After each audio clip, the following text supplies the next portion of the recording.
Good evening. I would like to start with a quotation from Hebrews.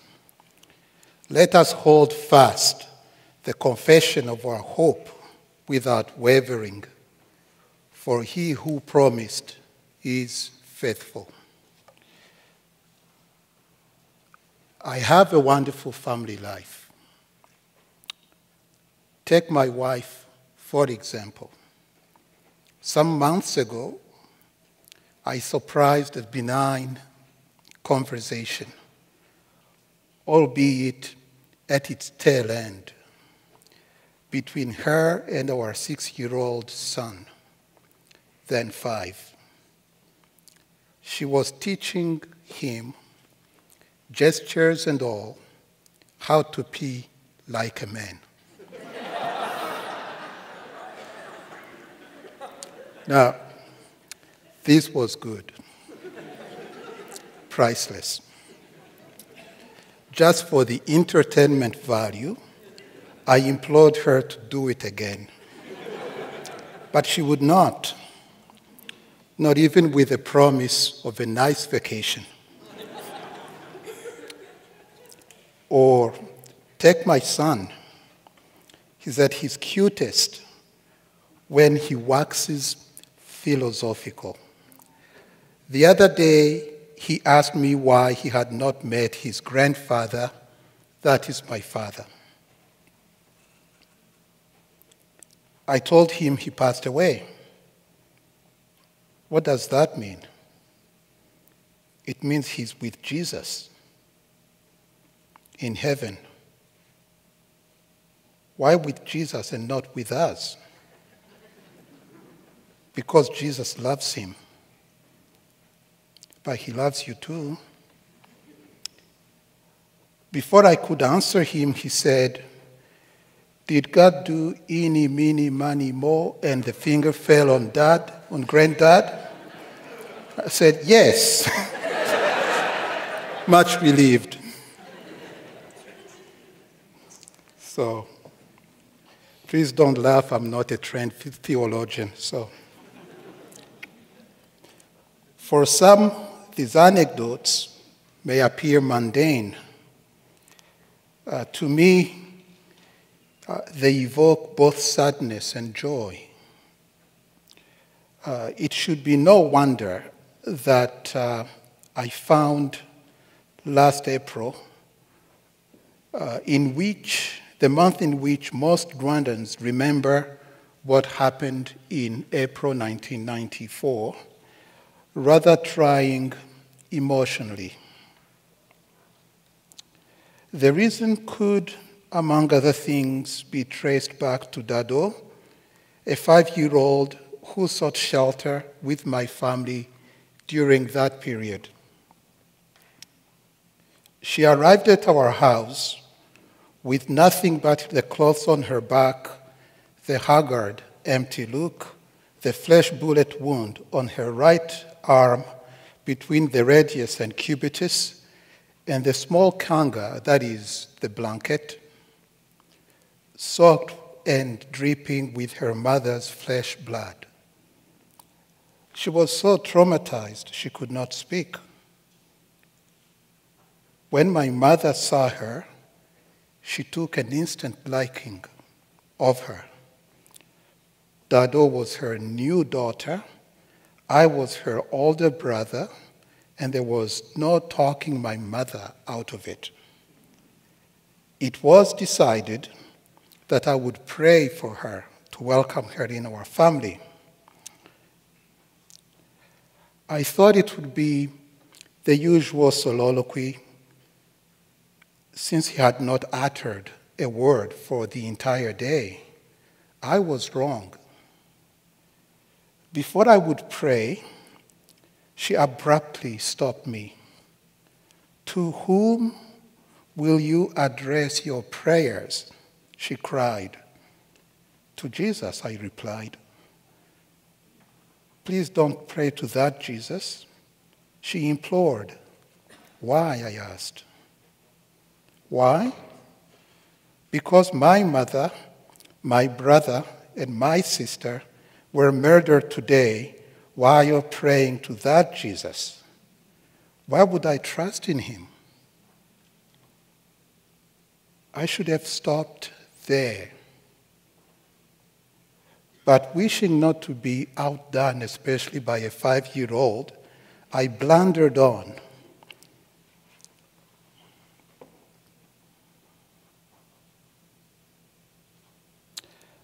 Aren't you glad that you are adopted in a loving family? But I miss my own family terribly, that I'd rather be dead with them. This time, I got the message and pressed no further.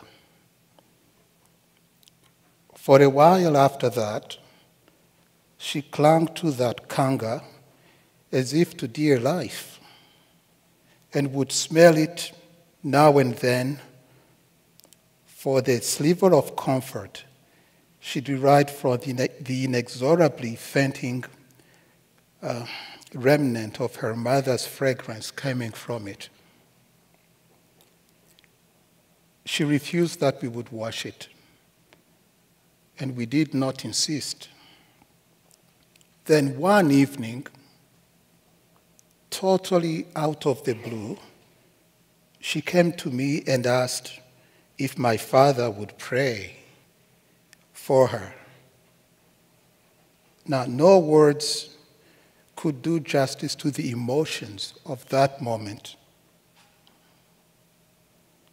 Perhaps the closest description would be the words of Jesus to Nicodemus: "The wind blows where it wishes, and you hear its sound, but you do not know where it comes from or where it goes. So it is with everyone who is born of the Spirit." Now, remember, this was the same girl who, a few weeks before, had pretty much outperformed David Hume, who once said of God, "Is he willing to prevent evil but not able? Then he's impotent. Is he able but not willing?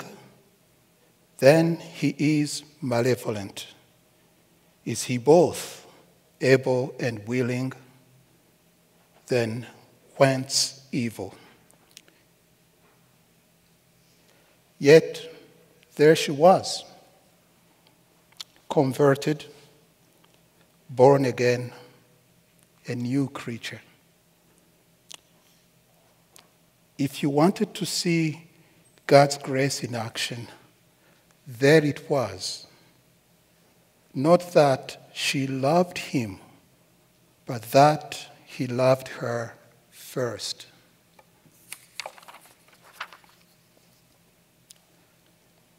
As my father lifted her up and placed her on his laps to pray, he wept.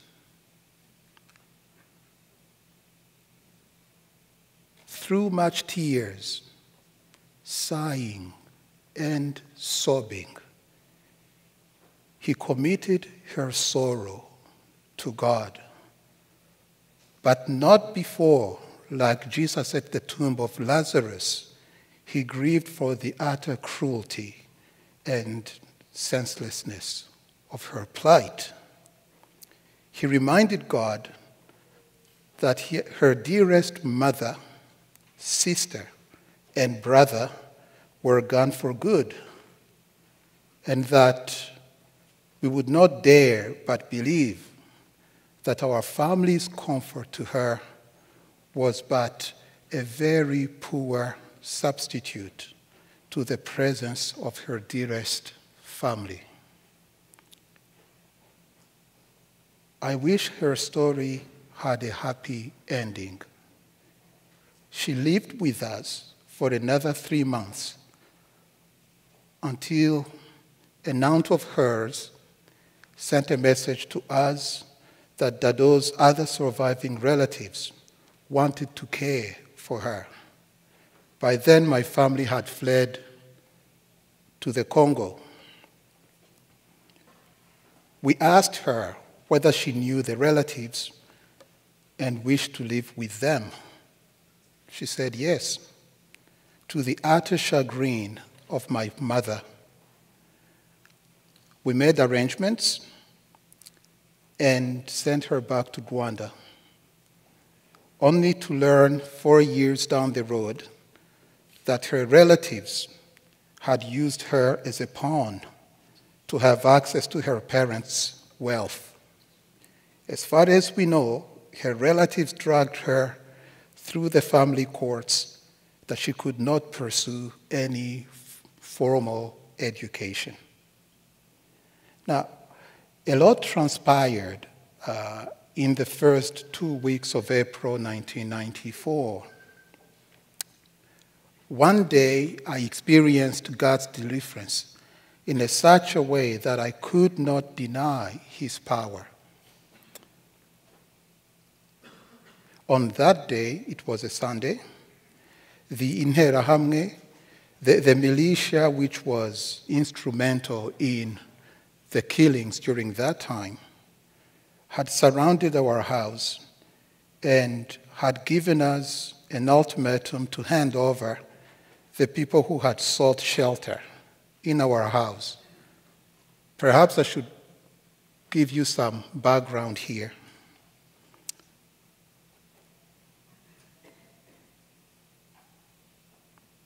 In previous skirmishes, there was a tacit convention among warring factions to respect houses of worship and personages like our house as sanctuaries.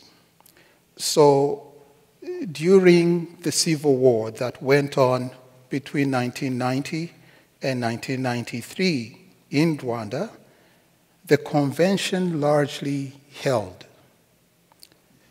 Belligerents would not attack people who sought refuge in those sanctuaries, but not so during what later was known as the genocide.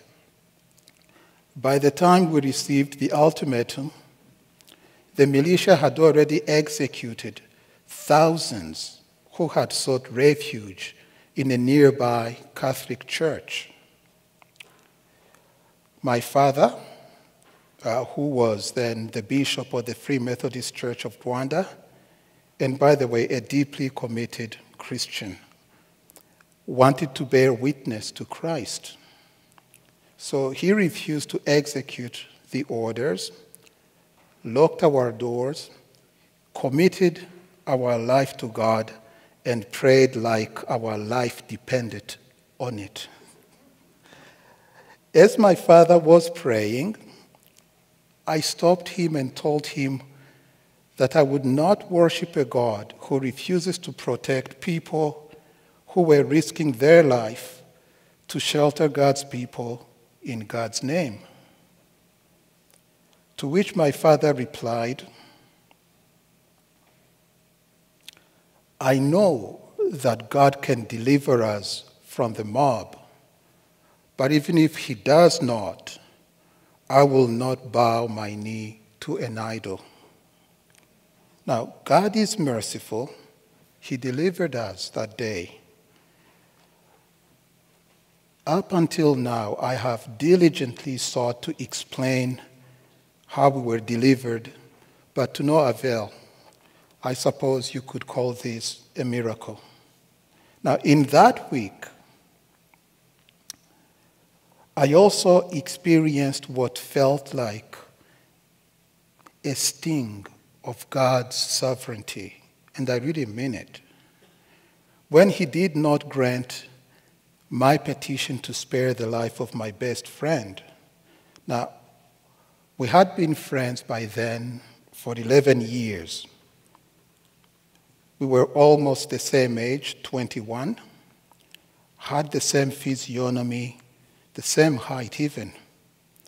But he was impossibly handsome, a girl's favorite, of course. In those days, I used to console myself by telling him, blessed are the nerds for fill in the blanks. Those were the good days. But they would not last. 2 days after the first ultimatum, we had the second ultimatum. This time, instead of having 50 to 60 people in our house, we had my parents, Dado, my friend, and the domestic help. The day before, we had managed to evacuate the other refugees out of the most dangerous zone, but my best friend had chosen to stay with me. Much like the first ultimatum, we refused to obey the orders. But my friend came to me and said, "Victor, if I don't leave, your family will surely die. If I leave, I will surely be killed, but there is a slight chance that you and your family might be spared."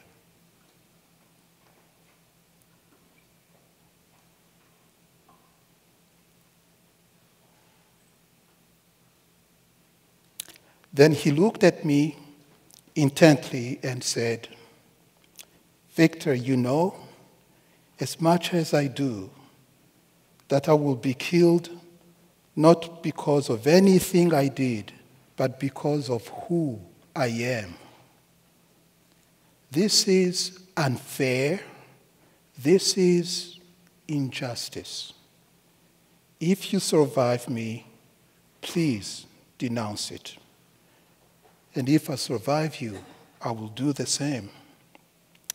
As we gathered to pray, to seek God's protection, we were all crying. But somehow I still kind of nurtured a hope that God would protect him. After all, I had undeniably witnessed God's protection 2 days before. But he left, and he was brutally murdered. In my grief, I could not deny God's power to perform miracles, as I had seen one 2 days before. Although that day when I saw that miracle, I was somewhat jubilant, but also very spiritually puffed up. And please God have mercy. Up until then, I had thought that God's miracles, rather than being an expression of his grace, were somehow correlative to the petitioner's faith. Obviously, I was wrong. Through this ordeal, and with time, God taught me a few valuable lessons. I will only mention 3. Now, I feel I must tread extremely carefully here. I believe that, pretty much like Augustine, that it is parts of God's omnipotence to bring good out of evil. But I repudiate, in the strongest terms possible, the notion that God would cause evil to some people for the betterment of his saints. God did not kill my best friend. People who responded to evil did. So the first lesson I learned through my ordeal is that prayer is not a consumer item. That I prayed one day and saw God's miracle does not necessarily mean that I have God in a box, or that if I utter the same prayer, even with more fervor, under the same circumstances, I will have the same results. God is sovereign, God is wild, God cannot be manipulated. Now, a close second is that even though salvation is free, it is not cheap. As Jesus said, there is no greater love than to lay down one's life for one's friends. So, when Jesus said, "This is my blood shed for you," he actually meant it. But by far the most important lesson I learned through God's incredible revelation is that we serve a God who suffered injustice and death for our redemption. When we suffer, Christ suffers with us. I think I must repeat this. When we suffer, Christ suffers with us. Or as Camus, the famous atheist, once put it, Christ, the God-man, suffers too, with patience. Evil and death can no longer be entirely imputed to him, since he suffers and dies. The night on Golgotha is so important in the history of man only because, in its shadows, the divinity ostensibly abandoned its traditional privilege and lived through to the end, despair included, the agony of death. Thus is explained Lama Sabachthani and the frightful doubt of Christ in agony. Thank you.